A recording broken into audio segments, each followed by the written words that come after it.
दिसंबर 2022 के अंदर चित्तौड़गढ़ के अंदर, यानी कि राजस्थान के अंदर चित्तौड़गढ़ पड़ता है, वहाँ के गंगरार कस्बा के अंदर हनुमान मंदिर के पीछे कुएं में एक युवक की बिना सर वाली लाश मिलती है। लोगों ने जब उस लाश को देखा, पुलिस को बुलाया जाता है, पुलिस आती है, बहुत सारी भीड़ वहाँ पर इकट्ठी हो जाती है। जब उस लाश को निकाला जाता है तो वह लाश बुरी तरह से बिगड़ चुकी थी और उस लाश का सर गायब था और उसका हाथ जो कि बिल्कुल फफूंद गया था और उसके हाथ पर कुछ गोदा हुआ था। पुलिस उस गुदे हुए को पढ़ने की कोशिश करती है तो पुलिस वहाँ पर जैसे उसकी जांच पड़ताल कर रही थी तो गांव के और लोग भी वहां पर भीड़ लगाकर खड़े हुए थे। तो पुलिस उस हाथ के लिखे हुए नाम को पढ़ रही होती है कि कमलेश राय का शायद ये लिखा हुआ है। तभी दोस्तों एकदम अचानक यहां पर भीड़ में से एक महावीर धोबी नाम का एक लड़का युवक एकदम से बोलता है कि कमलेश राय का नहीं साहब, ये लिखा हुआ है यहाँ पर महेंद्र राय का। अब तो यह बात सुनने के बाद पुलिस अचंभे में आ जाती है कि इसको पता है, हमें पता नहीं है। अब यहाँ पर मामला कुछ ना कुछ गड़बड़ है, लेकिन अभी पुलिस चुप रहती है। और उसके बाद क्या होता है दोस्तों, पूछताछ करती है पुलिस और जब पता चलता है कि भाई महेंद्र राय का इसी गांव का निवासी है जिसकी उम्र है 23 साल और यह यहाँ पर मामा शांतिलाल के यहाँ पर रह रहा होता है। दरअसल महेंद्र राय का जो जिसकी लाश मिली थी उसकी उम्र होती है 23 साल और वह पीछे से भाट खेड़ा के गंगरार कस्बे में रहा करते थे पीछे, यानी कि बैकग्राउंड उनका। लेकिन फिलहाल वह मामा शांतिलाल के यहाँ पर चित्तौड़गढ़ गंगरार कस्बा हनुमान मंदिर के पास यह जो गांव है यहाँ पर रहते हैं। और इनकी माँ का नाम है अजोरिया बाई, 2 बहनें हैं और एक बहन का नाम तनु है जो बड़ी है। अब यह पूरा परिवार मामा शांतिलाल के यहाँ पर रहा करता है। तो दोस्तों यहाँ पर पुलिस सब कॉल डिटेल्स निकालती है इस महेंद्र राय का की, क्योंकि यहाँ पर जांच पड़ताल करनी थी कि आखिर मामला क्या है। जब इस महेंद्र राय का की कॉल डिटेल्स निकाली जाती है तो आखिरी कॉल इसकी बहन तनु का इसके पास आया था, उससे बातचीत हुई थी और वो भी 21 नवंबर को। अब आखिरी बार जब बहन का फ़ोन आया होता है तो यहाँ पर अब बहन से पूछताछ की जाती है। तो बहन यहाँ पर बताती है कि वो जब रतलाम गया था तब उससे बात हुई थी मेरी और उसके बाद उसका फ़ोन बंद हो गया। अब पुलिस यहाँ पर बहन के ऊपर शक भी नहीं कर सकती है, क्योंकि भाई घर वाले तो पूछते ही रहते हैं जब कोई इंसान बाहर जाता है, कब आएगा, कहाँ है, कैसे कैसे। तो अब पुलिस अब यहाँ पर और ज़्यादा चक्कर खा जाती है। तो पुलिस उस कुएं के अंदर और ढूंढ रही थी कि भाई और कुछ मिल जाए। तो उस कुएं के अंदर इसकी लाश की जो गर्दन थी, यानी कि चेहरा था, वो भी मिल जाता है, सर मिल जाता है। अब तो पक्की पहचान हो जाती है कि भाई ये महेंद्र राय का ही है। और उसके बाद दोस्तों अब यहाँ पर पुलिस देखती है कि आखिर किस तरह से पता लगाया जाए कि आखिर इसके साथ हुआ क्या है। अब पुलिस के दिमाग में एक बात आती है, जब पुलिस वहाँ पर चेक कर रही थी कि इसके हाथ पर क्या लिखा हुआ है, तो एक जो धोबी होता है जिसका नाम होता है महावीर, वह बोलता है कि सर ये कमलेश राय का नहीं, यह महेंद्र राय का लिखा हुआ है। अब तो यहाँ पर दोस्तों पुलिस उस महावीर धोबी पर शक करती है और शक की बिना पर उसको उठा लेती है। और उसके बाद जो पूछा जाता है तो यहाँ पर यह भी पता चलता है कि जो यह धोबी था, महावीर धोबी, यह इस मरने वाले महेंद्र राय का की बहन तनु का भाई भी था, मुंह बोला भाई। अब तो इसको पकड़ा जाता है, इससे सख्ती से पूछताछ की जाती है। तो यहाँ पर राज खुलता है दोस्तों। राज क्या खुलता है, बात तो छोटी सी थी लेकिन इसको पूरा बड़ा मामला बना दिया गया था। वो कैसे बनाया गया था, जो महावीर धोबी होता है वह बताता है कि साहब मेरा 3 साल पहले इनके परिवार में तनु जो इनके घर की बड़ी बेटी है उससे मुलाकात हुई। इनके घर पर मैं आ जाया करता था और कई बार किसी काम से आता, कई बार ऐसे ही आता, क्योंकि यह जो धोबी है यह भी इसी गांव का है, महावीर धोबी। अब यहाँ पर जैसे बार बार आता है तो तनु इसको मुंह बोला भाई मानने लगती है। और पहले तो यह राखी बंधवाता है और राखी बंधवा ली जाती है, उसके बाद फिर से यह आता रहता है।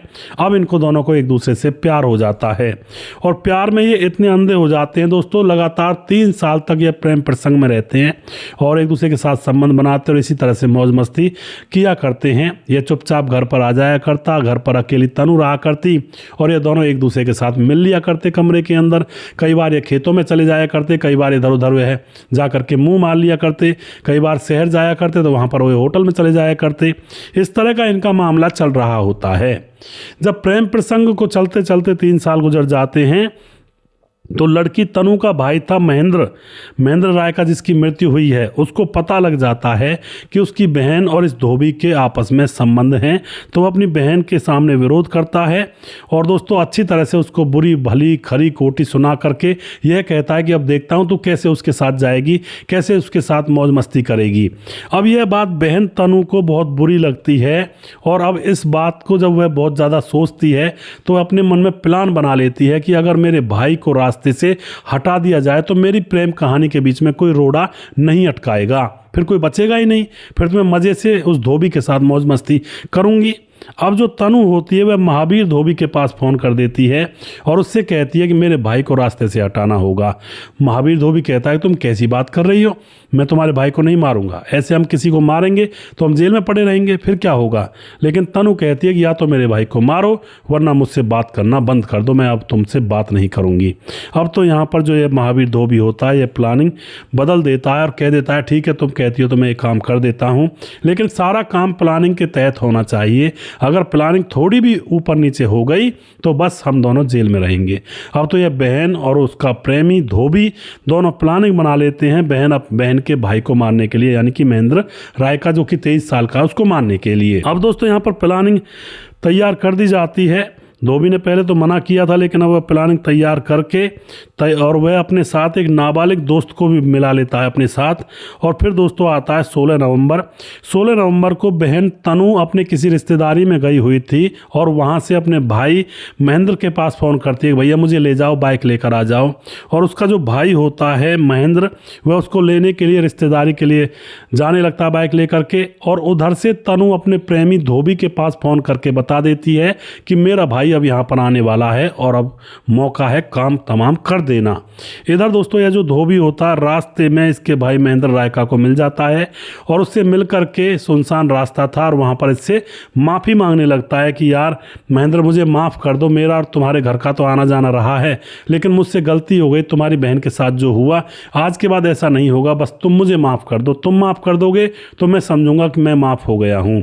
अब तो ऐसी मीठी मीठी बातें करके वह इस महेंद्र रायका को अपने झांसे में फंसा लेता है और उसके बाद वह कहता है कि अगर तुमने माफ़ कर दिया तो चलो मूड बनाते हैं, गांजा है मेरे पास उसको पीते हैं, एक एक गस लगाते हैं। तो महेंद्र राय का उसकी बातों में आ जाता है और फिर एक सुनसान जगह पर जा करके यह तीनों गांजा फूंकते हैं। जो यह धोबी था यह, इसके साथ इसका नाबालिग दोस्त था वह और साथ में मरने वाला महेंद्र। अब जब महेंद्र नशे में धुत हो जाता है तो उसके बाद जो धोबी होता है उसकी बहन के पास फ़ोन करता है तनु के पास कि बताओ मामला अभी भी रुक सकता है, इसको मरने के बाद बहुत आफत हो जाएगी, बताओ मारूं या छोड़ दूं अभी। लेकिन जो दोस्तों जो बहन होती है कहती है नहीं इसे जिंदा नहीं छोड़ना है, इसको मारना है, मेरा भाई भले ही है। तो उसके बाद दोस्तों उसकी जो गला दबा करके उसकी हत्या कर देता है। हत्या करने के बाद अब वहाँ पर जो यह लाश पड़ी हुई थी, चारों तरफ कोई नहीं था, खेतों में पड़ी हुई थी। अब ये प्लान बनाते हैं कि यार डेड बॉडी को ठिकाने कैसे लगाएं। तभी यह दृश्यम मूवी देखते हैं। जो छोटा लड़का होता है कच्ची उम्र का वह कहता है दृश्यम मूवी देखो, वहाँ से बहुत कुछ तुझे मिलेगा। दृश्यम मूवी देखते हैं थोड़ा स्पीड में बढ़ा करके। वहाँ से इनको आइडिया आता है कि अगर लाश ना मिले तो किसी पर कोई केस नहीं बनता है, कोर्ट कुछ नहीं कर सकती। तो यह प्लानिंग कर लेते हैं और दोस्तों यहाँ पर उसकी गर्दन को काट देते हैं जिससे कि पहचान ना हो पाए। अगर धड़ निकल भी आए तो गर्दन तो नीचे डूबी रहेगी। और उसके बाद उस मंदिर के पीछे जा कर के चित्तौड़गढ़ गंगरार कस्बा हनुमान मंदिर के पीछे जा कर के इसकी लाश को कुएं में फेंक दिया जाता है। अब तो लाश को फेंकने के बाद यह जो धोबी होता है बड़ी खुशी मनाता है। अपनी प्रेमिका यानी कि जिसकी बहन थी, मरने वाले की बहन, अपनी प्रेमिका तनु से फ़ोन करता है कि काम तमाम कर दिया है। और फिर ये प्रेमिका बहुत खुश हो जाते हैं। लेकिन दोस्तों 2-4 दिन के बाद वह लाश फूल कर ऊपर आती है, लोग देख लेते हैं, पुलिस को बुलाया जाता है और वहीं पर यह धोबी खड़ा हुआ था। पुलिस जब उसके हाथ पर लिखा हुआ नाम गलत पढ़ रही थी कमलेश, तो एकदम से कह उठता है कि कमलेश नहीं, इसका नाम है महेंद्र राय का। और यही यहीं से दोस्तों यह शक के दायरे में आ जाता है और इसको पुलिस पकड़ लेती है।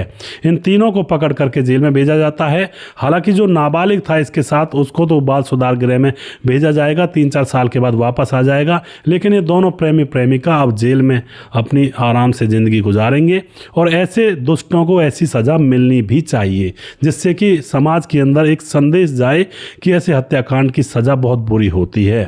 तो दोस्तों आप क्या कहना चाहते हो? और लास्ट में मैं ये कहना चाहता हूँ भैया, आज के दौर में छोटे छोटे बच्चों का भी विश्वास नहीं है। छोटे छोटे बच्चे भी कातिल बनने लगे हैं और घर में बहन भाई कुछ भी हो सकता है, किसी का भी मूड बदल जाए तो किसी के साथ भी कुछ भी हो सकता है। इतना बुरा ज़माना चला हुआ है। थोड़ा सा सावधान रहें, सतर्क रहें, अपने आप को संभाल कर रखें। और वीडियो के लास्ट में कुछ भाइयों के नाम जरूर लेना चाहूँगा जो हमारे वीडियोज़ को देखते हैं और हमें खूब सपोर्ट करते हैं। हमारे साथ हैं कमल अंसारी जो कि कमेंट करते हैं, प्रहलाद चौधरी कमेंट करते हैं, समाधान पाटिल जलगांव महाराज से हैं, राम गोसाई हमारे भाई लगातार कमेंट करते हैं, भीमदत्त जोशी हैं, चंद्रशेखर कुशवाहा कमेंट करते हैं, इनाया अजीन कमेंट करते हैं, सुजीत कुमार हमारे भाई राधे राधे गुरुजी। उसके बाद सुरदपाल सिंह कमेंट करते हैं, पंकज कुमार कमेंट करते हैं, हरिशंकर यादव हैं, सोनू राज प्रजापत, विंध्याचल राजभार, राम गोसाई और राम शब्द निषाद हमारे भाई लगातार कमेंट करते हैं, हृदय राम बढ़ती, हंस कुमार, मुकेश कुमार यूपी 83, प्रवीण बघेल से पूरी से, सूरज डीओ फिजी से कमेंट करते हैं, सुजीत कुमार दोबारा से। और उसके बाद हमारे साथ चंद्रशेखर कुशवाहा दोबारा से, भोलानाथ शुक्ला कमेंट करते हैं, मोहम्मद मुनाजीर कमेंट करते हैं और उसके बाद मोनू जैन कमेंट करते हैं, रजत सिंह सैनी कमेंट करते हैं और उसके बाद राम मोहम्मद यासीन लाहौर पाकिस्तान से हैं, राधेश्याम शर्मा सिरसी जयपुर राजस्थान से हैं, राजकिशोर चौरसिया महाबलेश्वर महाराष्ट्र से हैं और उसके बाद हमारे साथ सुशील चौधरी हमारे भाई कमेंट करते हैं, दुर्योधन भाई कमेंट करते हैं और छगनदास खारडाबांध राजस्थान से कमेंट करते हैं। जिस भाई का नाम रह गया है उस भाई का नाम अगले वीडियो में ज़रूर लूँगा। अगला वीडियो बहुत जल्दी फिर से लेकर आऊँगा। तब तक आप खुश रहें, सावधान रहें। जय हिंद, जय भारत।